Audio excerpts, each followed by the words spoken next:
Hi there. Welcome to Productivi-Tree. I'm Santi Tacoronte, and I'm here to help you succeed and be happier. In each episode, we'll explore new ways to work smarter, manage your time better, and grow as a person.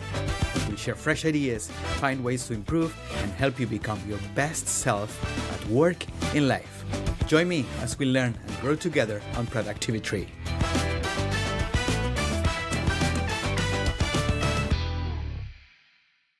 I have assessed over 500 executives on their productivity, and the top 10 all have something in common. They score high across 4 specific vectors: efficiency, effectiveness, ownership, and well-being. When these 4 align, you just don't lead better. You create compounding advantages that separate exceptional leaders from good ones. Take my 5-minute free assessment, and you will see exactly how you compare. Most leaders are shocked by what they discover. Find out where you stand at the link below.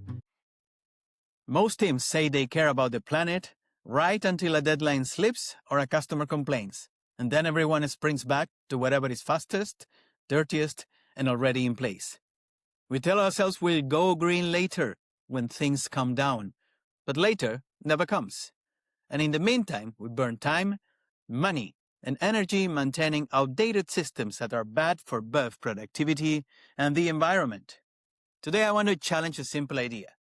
What if the most productive move in your business is actually to make the green choice the default, not the sacrifice? My guest today has spent the last 2 decades proving that sustainability does not have to be annoying, slow, or preachy. Josh Dorfman is a climate entrepreneur and a strategist who helps climate and sustainability companies translate complex innovation into customer demand and real commercial traction. He co-founded Plant D, which turns atmospheric carbon into high-performance carbon-negative building materials, and has already scaled to millions of structural panels with partners like D.R. Horton. He is also the co-founder and host of Super Cool, a platform reaching tens of thousands of future-minded leaders, and the creator of The Lazy Environmentalist, which became a TV series, radio show, books, and a movement to make green living easy and attractive. Josh, welcome to Productivi-Tree. Thank you so much. Such a pleasure to be here. When did you realize that people would not change just because something is better for the planet, Josh? That would have been about 20 years ago. And I had not grown up as an environmentalist. I had become an environmentalist after living in China for a couple of years in a whole random sequence of events that led me to be a bicycle lock executive on the mainland in the mid-1990s, a billion people riding bicycles. And I thought, wow, this is a really tremendous opportunity. And I was working for an American company at the time called Kryptonite, had a bicycle lock stronger than Superman made of kryptonite. We opened a factory in southern China. I was helping with that side of the business as well. And the man who ran the factory, the Chinese entrepreneur who we were partnering with, I was in his car, in his Mercedes. We got to this parking lot of a restaurant where we were going to celebrate this deal. And before we went in, he said, "Josh, look, my Mercedes is the biggest Mercedes of all the Mercedes in the parking lot." And he was right.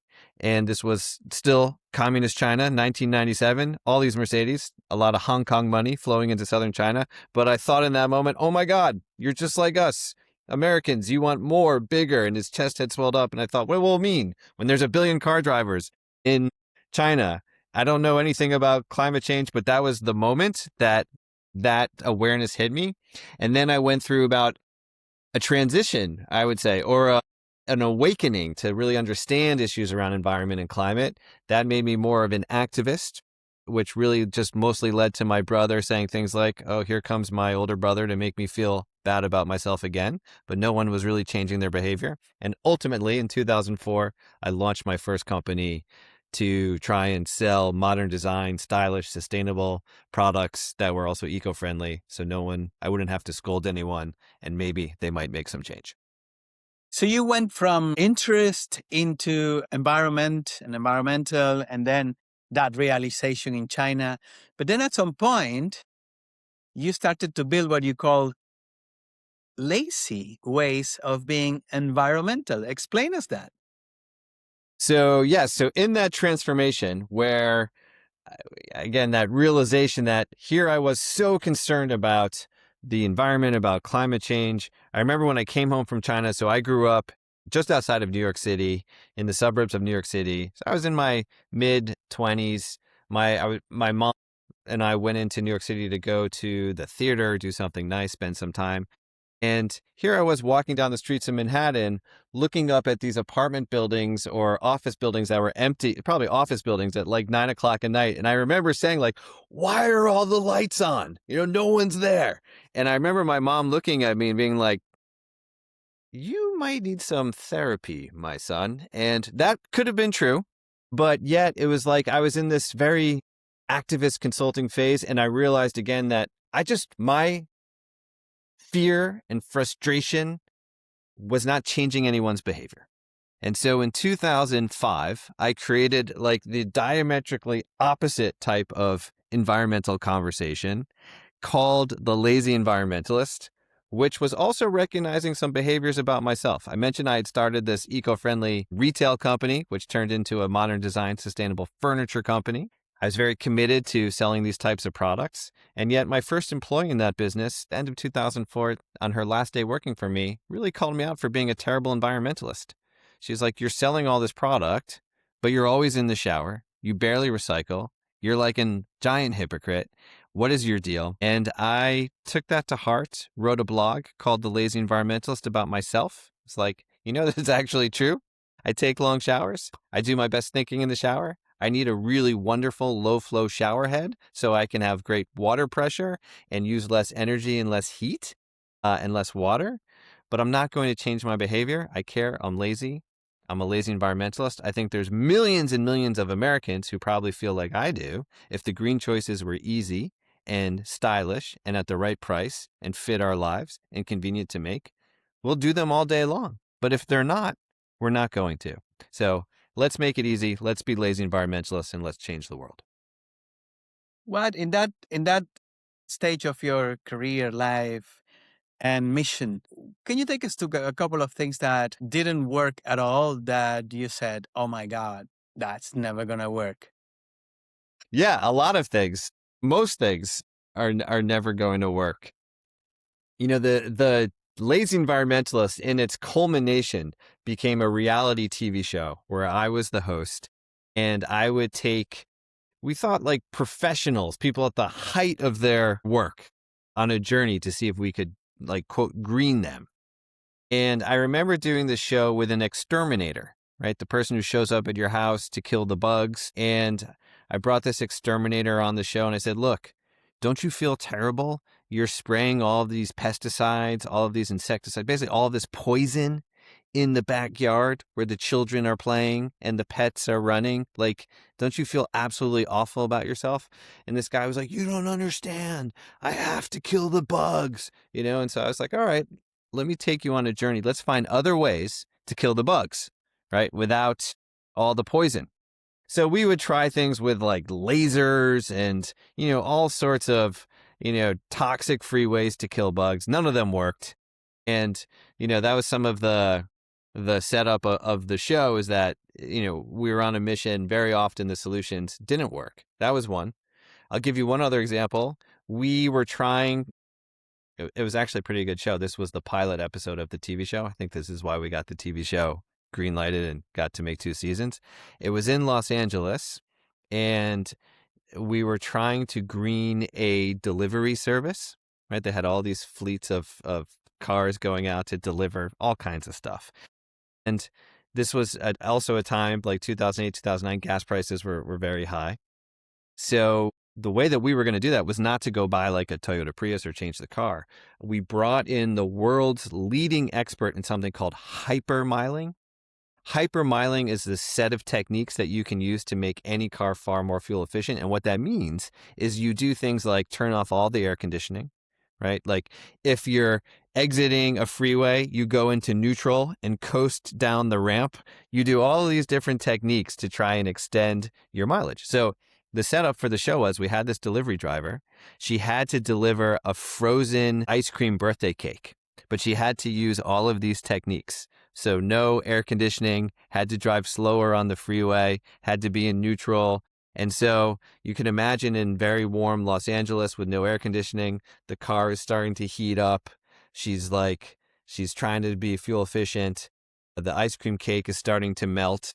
And so that was a fail. That did not work.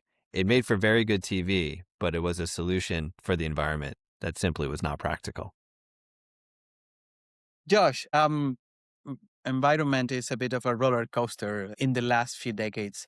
We have gone from big investments to policies that set us many years back.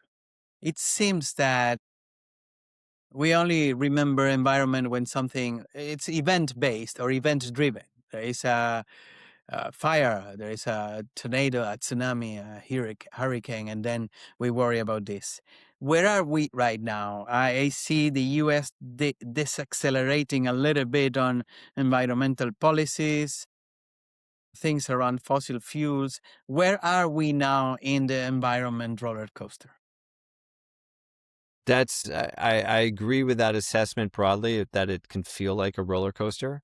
What is very exciting to me today is that we are in a different moment in terms of the adoption of solutions to climate change. And that can be seen really in three different ways. If you look at the number of climate technology companies in the last decade who have raised growth stage funding rounds, so they've made it out of the laboratory, out of their initial pilot phase where they're doing small kind of proof point projects to commercial scale, it's about 2,000 companies. Of those 2,000 companies, some have gone out of business for sure, but many are in market with solutions that are actually cutting carbon, boosting profits for their customers, or cutting costs and making quality of life better. On top of that, in 2024, and then again in 2025, global investment in clean energy technology topped $2 trillion. It's now double fossil fuel investment. And it's at numbers that we've never seen before. And that is EVs, solar, wind, nuclear, some nuclear, geothermal. And if you look at the number of cities around the globe that have adopted climate action plans, it's grown exponentially. It's over 13,000 cities today, and they're united and linked and sharing information. So this is really spreading. And then on top of that, you even have, some folks who can be controversial, like Elon Musk recently talked about wanting to purchase $3 billion worth of solar equipment from China because he, like a lot of others, understand that the only way that we are going to be able to scale all the energy for data centers in America is through solar. And he believes that we can install 100 gigawatts of solar in America. So you have this message coming from a lot of different places that this is not going away. This is here. The media may be pulling back from some of its coverage. And I agree with you. The media tends to kind of shine a spotlight on climate change when there's a massive storm, right? And we lose power, and then we have that moment. But the solution economy and the low carbon economy and climate innovation is spreading like never before. I'm very glad to hear that, Josh. And thank you for bringing these numbers. Now that those numbers give us the scale of these for people that is not in this world. Listen, this is a productivity podcast. Okay, we gravitate always around productivity, and I want to tackle productivity and environmentalism from different angles and different levels. Okay, I'm gonna start with the lower one. When I go with my mom to the supermarket, we go to do grocery. Okay, and we go to the shelf. We see the green product, the environmental product. We see the other product. And my mom will normally say, the green one is always much more expensive, but it's the same. Now, without entering in the judgment of my mom, if it's the same product, it's better off or worse. Is it true that environmentally friendly products are more expensive by nature than the rest? I think that there is truth in that. I think there are certain instances where that's true, other instances where it's not true. If you're going to talk about what may be on the shelf in a grocery store, if you're going to talk about, let's say, ingredients in a tomato sauce, right? You could have your conventional let's say, not organic, and then you could have your organically grown tomato in your tomato sauce. There's plenty of research emerging that the organically grown products have more antioxidants, so maybe actually better for you, that are higher quality ingredients. If something is higher quality and premium, it will come at a premium price. If there are instances as well where things on the shelf that are, let's say, green or eco, might be really good products, but they may not have the economies of scale. They might be smaller brands that simply can't reach the same price points as more established, bigger brands, right? Then you're going to get a bit, a higher price. So I think in the instance that you're talking about, yes, there will be moments where it is inherently true that these products cost more. And I think over time, as we see in certain categories with more scale, depending on what that value proposition is, it can be exactly the same price. Or the premium is justified because it's a premium product. Let's go now to a higher level, a higher entity. Let's go to the board and let's listen to the COO who says, I only care about cost, risk, and speed in my supply chain. I don't have time for this green thing. That's my favorite person to talk to. Thank goodness that person feels that way. Depending on the industry they're in, then, as a C-level executive, they really would not be doing their fiduciary responsibility to their shareholders if they are ignoring green solutions. And I'll give you a couple of examples. Let's say that you are the COO and you have numerous facilities, right? Then if you are not using a solution, I'll just give you one company, like a company like BrainBox that uses cloud-based AI to take over the heating, cooling, and ventilation systems, the HVAC systems in a large building. Could be a warehouse, could be a skyscraper with lots of office floors. Then you're losing, because what a solution like BrainBox does is it takes over, and then it says, okay, we know the temperature outside the building, we know the sun angle outside the building, we know the wind speed outside the building. Inside the building, we know who's going to occupy any given floor with 96% certainty 6 hours from now, because this is actually like intelligence. And we know the carbon intensity of the grid, so we know when renewables are on the grid, and we know the price of energy at any given moment. When you put all of those variables together, then what you can start to do is manage very efficiently how you heat and cool a building, gradually, slowly, not spiking energy. BrainBox will save their customers up to 25% in cost and up to 40% in carbon emissions, and make indoor spaces more comfortable, which is why they're now in over 17,000 buildings around the world and were recently acquired by Trane Technologies to continue their expansion. If you're a COO and you're not doing solutions like that to save money, never mind cut carbon, you probably shouldn't be in your position. Or certainly if you're the CFO and you're not aware of that solution, you're losing because your competitors are doing it. And so that's the state of the world that we're living in today. There are solutions like that are driving, it's like this next generation of efficiency. And a lot of that can be driven by AI. It doesn't have to be. But if you're not tuning into these solutions to make your business as efficient as possible, then you're not doing your best to cut cost. And if you're not cutting cost, you're obviously not cutting carbon. But that is your opportunity. What do most teams get wrong when they try to make their operations more sustainable?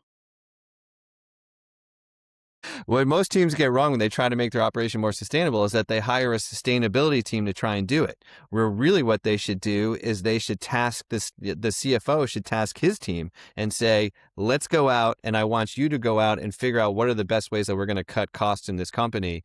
Let's cut energy. I want to cut materials. I want to deliver an excellent product. Go out there and show me what my options are. And when you put sustainability in the CFO's office and not the sustainability's office, then you're actually going to start driving around cost and less about messaging, and you're actually going to make much faster results. Josh, you are big in tech, and the next question is about people, humans, and behaviors and habits versus tech. The question is super simple. What's going to save this planet? Well, this planet can be saved. What's going to make the life in this planet better? Is it technology or is humans changing the way they behave? I love that question because it's the two of those things combined. Technology is, well, certain technologies for sure are enablers, right? Solar is an enabler of a clean future. Anything that's like literally changing the use of fossil fuels to cleaner energy, that is the core of how we're going to solve climate change, right? That is what's created climate change, is the burning of fossil fuels and that carbon dioxide going into the atmosphere. So we have to not burn fossil fuels anymore. That's what's very exciting to me is when you look at what's called the learning curve of solar over the last 5 decades. As we double the manufacturing output of solar globally, the cost comes down consistently by 27%. And so over 5 decades, that learning curve or that cost curve has held true, where the cost of a solar panel, a solar cell has come down by 99%. Probably solar cells come down by 99%. If you play that out another decade, if you project out that same curve, and there's no reason to think it's going to change because it hasn't for 5 decades, you get to energy that is almost trivially cheap. It is the reason today why Pakistan has essentially almost has put 50% more energy on their grid in the last couple of years. It's all solar. The cost curve is unbelievable. So solar is going to be a massive world changer. We're still, I think, in the certain point on the curve, like at the bottom of the hockey stick of growth that is coming. So it's not as visible to us. The other is batteries, where the cost curve, the same learning curve is happening. Batteries are getting extremely cheap. That's one. But, all of those solutions are enhanced by artificial intelligence because they become more efficient. So my answer is there are some technologies that are going to move us into really an incredible future. There are some technologies like AI, which are tools, and it is really up to humans to decide whether those tools get used for good purposes or bad purposes, because that's what technology is, right? It's a tool. So it really depends on what humans choose to do with that tool. Nuclear, right? Is it weapons or is it energy? It's always, so often it's our choice. If we move besides energy, which is obviously probably the biggest, what about things like pollution? Can humans get rid of plastic, for example? Or do we need a chemical component that burns down plastic or something like that? We'll be able to have a nice world by ourselves without the necessary help of technology? Well, that's a good question. I wrestle with that question. Can humans get rid of plastic? We can, but will we? Just that I don't know. What I've seen over 2 decades is plenty of startups who have come up with all sorts of alternatives to plastic or petroleum-based plastic. Maybe they make it from mushrooms. Maybe they make it from algae. Maybe they make it from a whole different type of feedstocks. What I have not seen, and so I don't have confidence that we necessarily will see, I've never seen any of those companies actually become global powerhouses and that material start to really replace at massive scale fossil fuel based plastic. So I don't know. And that is a big question because you can't really stop fossil fuel production until you have really viable commercial alternatives to everything that fossil fuels produce. When you hear we don't have budget for this, sustainability expensive, what do you actually hear underneath? What's going underneath those statements? What I hear is I'm an idiot, is what I hear. What I hear is I am lazy. What I hear is I don't really want to do anything different than I do today because I'm secure and comfortable and I don't want to change because it's just flat out not how the world operates today. Today, in any situation, it really doesn't matter what it is. If you think about the most modern solution, right, to almost any technology, modernization is almost exactly equivalent to or anything for your home. That is where you're going to modernize your home. You're going to upgrade your systems. Everything you're going to do is electrification. Everything you're going to do is going to get plugged in. Same for a building, right? Like we're like the idea that we're going to use fossil fuels, or that that's somehow like modern, that that somehow is actually a good way to do things, an economic way to do things. That is all going away. That's just all going away. It's not, and I'm not the one who like the person who said this to me was the guy who has the best job that one of the best jobs I can imagine. He works at Schneider Electric, a big global infrastructure company, and he runs their think tank. So his job inside Schneider Electric is to think about what will the world look like in 2050, and then what should Schneider Electric, one of the largest global infrastructure companies in the world, be building today, and what business should we be in to actually build that future?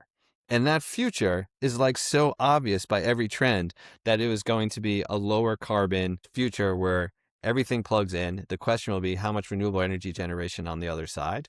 But when you look across supply chains today, the amount of innovation that is underway is really extraordinary. And then you see companies like Amazon that at first I was somewhat skeptical of this, I have to say, but Amazon is the driving force behind the climate pledge, this kind of corporate pledge where now hundreds, maybe more than that, but certainly hundreds of companies have signed on to reach a net zero operations by 2040. And it's pretty real because Amazon takes it very seriously. And Amazon doesn't just sell, I mean, they do sell, I think, 400 or $500 billion worth of goods every year. They also purchase for their operations hundreds of billions of dollars. And so if Amazon says to Salesforce or Interface Floor, this flooring tile company that makes carbon negative flooring tiles, you have to be sustainable if you want our business, well, then the Fortune 500 and industry starts to move in a sustainable direction if they want Amazon's business. And so this is just where, companies are today. They're not talking about it as much because certainly in America, we have a different political leadership in place. It's influencing the mainstream, how the mainstream media and the conversation around sustainability and climate. But the operations are changing because these are just smarter ways to do business. I have developed the 4 productivity vectors methodology. The 4 vectors are efficiency, effectiveness, ownership, and well-being. I want to pick up in ownership and effectiveness. What is one green activity you see companies doing that is pure theater and wastes time? Oh my gosh, I love that question. What companies are doing that pure theater and waste of time? Well, I would argue that a lot of the reporting that companies seemingly feel they have to do, now some of that is government reporting, but my gosh, if there isn't so much like reporting on what we're doing that's sustainable and we have to have this scorecard or this, standard that we have to meet. It's like, to me, it's just the whole thing is such a waste of time. It's like there's this entire industry built up around, like reporting about sustainability. And it's like, just go do it. So I just think there's just so much like in the messaging and this just write a report about what we're doing instead of actually doing the work. I feel like a lot of that is theater. I just feel like a lot of that is some sort of accountability to somebody on Wall Street who sort of cares about that. I know like this is a very American perspective. In Europe, it's very different because the rules and regulations and laws are changing in a different way. Global companies have to have a different perspective. But that just stuff really irks me. It's just like, come on, man, let's just get on with it. Yes, you have subtly hinted into greenwashing, and I have a greenwashing question for you. I want you first to explain what means greenwashing, what the term means, and I'd love to hear your perspective on if greenwashing will help us in the long run or is completely useless. Okay. Well, greenwashing, right, as a term would be the idea where you are overstating probably the impact. It could be a whole bunch of things, but when a company kind of overstates the impact of its actions, right? We move to recycled plastic cups. We're really leading the charge on sustainability, like, right? And it's like, are you? I mean, so you switch the cups in your employee cafeteria. Are you really like a sustainability layer? Like the claim doesn't really match the behavior, or the behavior isn't quantified, right? Like we now use organic cotton in our clothing. Like, look at us. And it's like, well, how much? Is it 1%? Is it 50%? Is like so in this sort of area of vague claims meant to try and position a company in a certain way for stakeholders, consumers, whomever else, that would be greenwashing. My view is, and this is like, I have been a green communicator for a long time. As we talked about the Lazy Environmentalist TV show, radio show, I've written books, guidebooks. I honestly don't really care about greenwashing. Like, I think like all the greenwashing police and everybody getting up in arms about you can say this, you can't say that.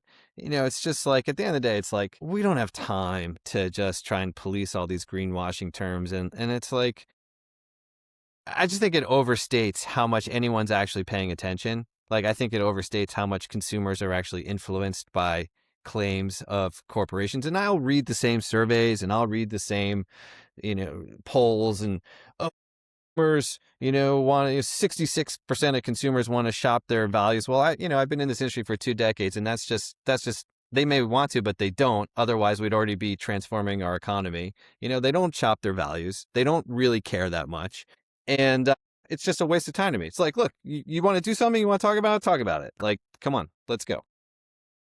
One about ownership. Environmentalism seems to be for companies something discretionary, something that they decide on a initiative or project or budget by budget, year by year basis. What do you think would take for a CEO to say green is our choice by default, even on our worst quarter? China. It will take China. And it's already happening because, like, take European car companies. How long are they going to have any market share if BYD and other cheap electric cars from China are going to flood European markets and they're actually higher quality, better cars at a lower price? Nobody has the luxury of saying, oh yeah, we're just going to keep selling really expensive gas-powered SUVs to about 5% of the population while these other companies are actually taking the biggest market share. Same in America, which is why we don't let BYD and these other companies in yet, because we know. And so what I think is you could look across industries, pick it, energy. Oh yeah, no, we're going to go build natural gas turbines. Cool. Until like somehow like the, Chinese solar panels get in around tariffs, and it's only like, all right, well, now that actually makes no sense anymore because this is the cheapest product. So I'm being a little bit tongue in cheek, but I do see like plenty of industries where the costs of clean energy technologies are just falling so fast. And it's not just like you have to be like directly in that industry. I'm talking about electric vehicles, right? But just take like all the use cases of batteries. There's a company in America today, there's a couple of them, but the leading one is a company called Copper. And what Copper makes is an induction range stove. Cooking on with induction is considered now widely by lots of top chefs like the preferred way to cook, even over a traditional flame with natural gas. That's like a very controversial thing in America. People somehow seem to be up in arms. They want their methane in their house. I don't think they realize it's methane and that's actually poison. But with all that said, if you want an induction range and they make a really nice one, usually what you have to do in America is you buy the stove and then you have to pay an electrician like twice as much, like $10,000 to come run a 220 volt amp to your kitchen to have enough power for that induction range. So nobody does it.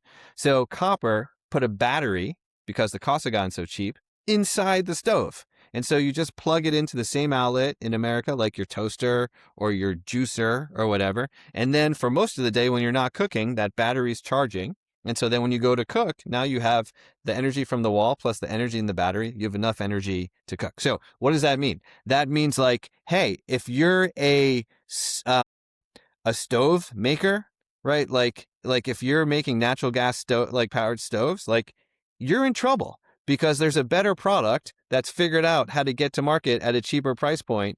And that actually, like, so if you're the CEO of a traditional appliance maker and you're not paying attention to that and saying every single day, we are going to build the electrification, clean energy thing, like you're going to lose. Like you eventually will lose. And so I would say many CEOs in many industries, if they're not paying attention to this, they may not be CEO for as long as they think they're going to be. Josh, can we make 5 rapid fire questions? Please. Number one, most overrated sustainability move in business today. Hiring a big sustainability team. Number two, one tool or habit to help teams develop green practices. Tool or habit to develop green practices. I would say listen to the Super Cool podcast. Number three, your spicy take about corporate climate pledges. Most of them are meaningless, but I do believe that Amazon and what some corporations are doing actually have real teeth and practice behind them. One everyday behavior where you are lazy on purpose for the planet. My showers, always long, because that's always where I do my best thinking. Maybe you should start showering with cold water, Josh. Maybe I should. It could be my double as my cold water plunge. Well, you cut your energy in half at least.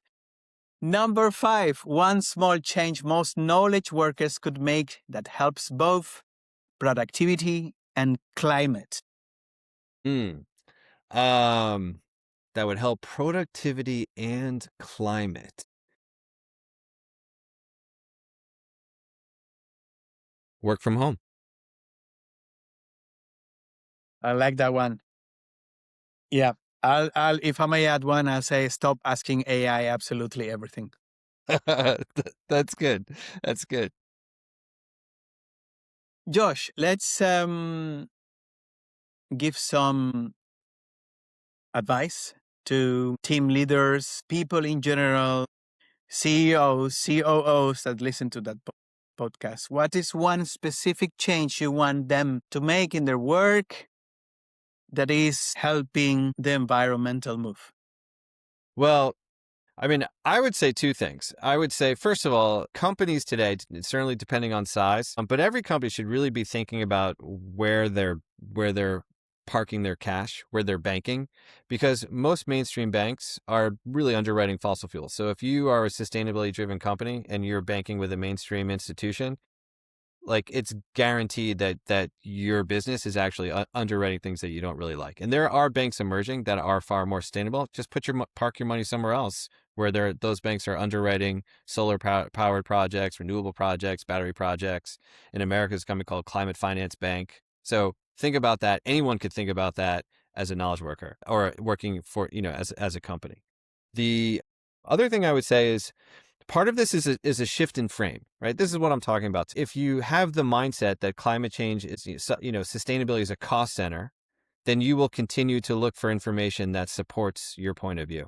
If you have an open mind and think that sustainability could actually be a cost cutter, a performance driver, then you will look for solutions that actually support that frame of mind or that frame for your business. And it's just 100% true. So, I can talk about, I could mention 10 solutions that someone could look for. They wouldn't be universally applicable across industries.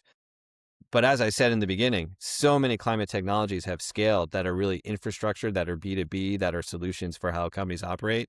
Open your mind and you will find those solutions. Do you think newer generations, Josh, seems to be much more attention to a environment and ESG in general than previous generations, boomers and so on? Do you think when they reach, although some of them are already there, when they reach decision-making positions, the C-level, the environmental cause they get a boost? Well, I would really question the reality behind that statement.